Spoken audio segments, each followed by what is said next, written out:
people, how are you? How you doing? Happy Wednesday. I know I'm posting this late and this is new for me, but I have some exciting news to share, and then I also wanted to give a short little message of encouragement.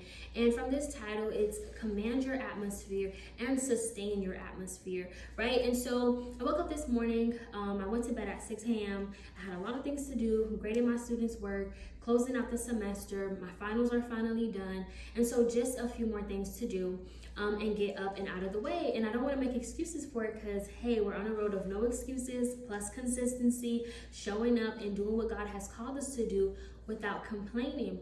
And I realized, something while I was getting up, and I was like, oh my gosh, I got this to do, I got that, I got this, and I was thinking about it, and I was like, you know what? I need to make sure I pray. I need to make sure I command my atmosphere. I need to make sure that I soak in the presence of God. I was thinking to myself, did I? And I was like, yeah, I was thinking just now, I was like, did I? And I was like, I did. I had my worship music blasted when I woke up. I made sure I was like, God, I thank you. I thank you for the opportunity to do this and to do that. Because sometimes we can just wake up and have this grumpiness and this tiredness and this feeling of overwhelmed, like we're overwhelmed, like we have too much on our plate. And let me tell you something that my mentor said last night. She was like, if you stay in a season and you're angry and you're complaining about that season, you're not gonna move. You're not gonna go anywhere. She said God is going to give you the keys to that season, honey, and you're gonna stay right there in that season. And I thought about it, and I feel like, after closing my classes out, I was like, I am elevating and I am moving forward. And as a result, I need to make sure I'm always commanding my atmosphere. And so I say to you, command your atmosphere to be still, to know that God is in control. Command your home. When was the last time you prayed over your home? When was the last time you took the anointed oil, right, and went and prayed? When was the last time you spoke to God? When was the last time you prayed in tongues? When was the last time you expressed yourself and commanded your atmosphere and spoke against the enemy's plans and rebuked him and was proactive in prayer and not reactive, not waiting for things to go wrong, but saying, I'm speaking life into this situation?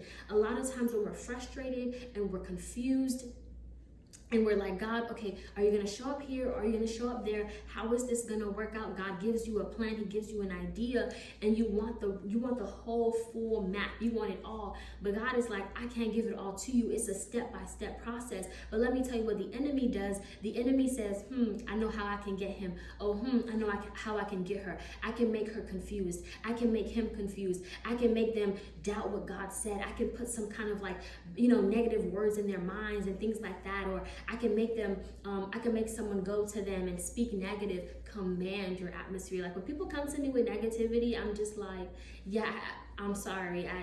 I'm gonna pray for you. Command your atmosphere. Sustain your atmosphere. So if you commanded your atmosphere, you've prayed over your home, you prayed over your mind, you prayed over your business, you prayed over your education, you already commanded everything. But by the time you left your house for that business meeting, your atmosphere was already like, you commanded it. And so when you walked, you knew, okay, where I'm going, I'm keeping the same atmosphere. I'm gonna sustain it. I'm not gonna allow the way people look at me. I'm not gonna allow what people say.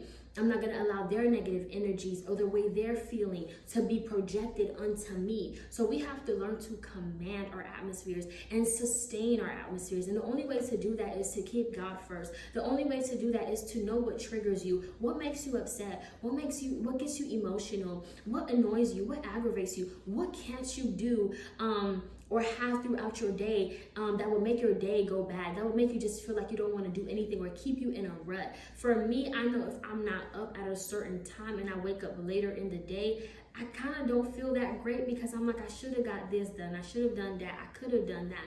And so it kind of throws off my mood. So what I do now is I make it a point to get up and rise early. I thank God. I worship. I make sure I try to do my devotional. Sometimes I'll go off and not do my devotional, but I'll make sure I try to get that in, or just to say a prayer, just to say thank you to God and just to say a prayer and appreciate him. It just makes my day, and waking up early. So I'm able to command my atmosphere in the morning, and I'm able to sustain that. And it's sustained because I kept God first. And it's sustained because I know what triggers me and what makes me, kind of get antsy and things like that. And so I don't allow those things and those patterns to seep in. in. So what is it that you need to put in place so that you can get ready, so that you can be in position for what God has called you to do? I hope that you're making plans. I hope that you're doing what God has called you to do. You're probably like, Monica, why are you in this makeup? Y'all, trust me, I would not be in this makeup if it wasn't for God. I have kind of slacked on doing a project that I needed to do and get out. And so today I got up and I was like, let me do what I need to do. Let me go record. Let me, do all the things that I needed to do for this project. And finally, I did. And so I'm telling you, I was able to do that because I commanded my atmosphere. The enemy wanted me to be afraid. He wanted me to be sad. He wanted me to say, oh, did God really say that? Did God tell you to do that? But because I kept God first in the morning, because I knew I had a goal in mind, because I commanded, I prayed, and I was able to sustain that throughout. Whenever God wants you to do something and it seems bigger than you, or sometimes it's just that he wants you to do this thing and you don't feel like you can do that thing, I'm telling you, command your atmosphere, command your thoughts, command your feelings, command your emotions, command that thing, command it all, and say, I bring you under the subjection of Christ. And I'm telling you, it is going to be still. It is going to know he is God. Because we have all power and we have all authority. The reason that some of us are not moving quick enough in purpose, we're not walking in the things that God has called us to, is because we're not commanding these thoughts to go away. We're not commanding our atmosphere to change. We're not praying enough in our atmosphere that we're in. When was the last time you got creative and changed some things around your home? I was running around rampant in my apartment. I'm changing this and I'm putting this, and I'm like, okay, I need this background and I'm doing this, and I have some backdrops that I need to work and get up, and it's a lot of work, but it just kind of gets your mind going and you feel that creativity again to do. So I pray that you move, that you change things up, and command your atmosphere so that you can sustain that atmosphere of joy, of peace, of love, of positivity, of the presence of God. The other news that I wanted to share, I wanted to let you all know that I'm going live on YouTube this Saturday. So I'm going to go at 12 p.m. on the dot. I honestly have not figured all of it out yet. Like, I was just like, I'm going to go, I'm just going to do it. But I haven't figured like how to go live or anything yet. So bear with me. I'm going to try my best. I'm going to be using my laptop, but I do have my phone. I ended up buying another tripod, so that I could have that together as well. I'm setting it for 12, and I'm gonna make sure that I start working on some research thing. I'll probably do a test run to see how it'll all work. But yes, this Saturday, 12 p.m. Eastern Standard Time, I will be going live on YouTube. Come with your questions. I want to answer some of your questions and kind of share whatever the Lord leads me to. But yeah, just come with your questions ready so that I can answer them. I definitely want to be an encouragement to you all as we finish this year strong.